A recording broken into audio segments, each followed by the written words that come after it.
नमस्कार. मी प्रांजली.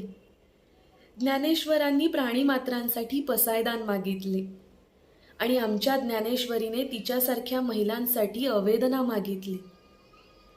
ज्ञानेश्वरी अवेदना केंद्राचे प्रेरणास्थान असणाऱ्या आणि अवेदना केंद्राचे स्वप्न पाहणाऱ्या सेवा संकल्प प्रतिष्ठानच्या ज्ञानेश्वरीचा संपूर्ण जीवन प्रवास आम्ही तुमच्यासमोर घेऊन येत आहोत उद्या सकाळी. मनोरुग्णांसाठी हक्काचे घर असलेले सेवा संकल्प प्रतिष्ठान उभे करत आहे ज्ञानेश्वरी अवेदना केंद्र.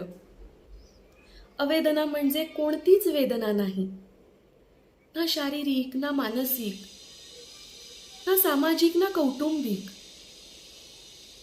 भारतभरात वस्तू म्हणून वापरल्या गेलेल्या, आता हातपाय चालत नाहीत किंवा हिचा काय उपयोग म्हणून रस्त्यावर कचऱ्यासारख्या फेकल्या गेलेल्या माता बहिणींचं फक्त जीवनच नाही, तर त्यांचं मरण देखील सुंदर आणि सन्मानाचं करून देणारी ही जागा.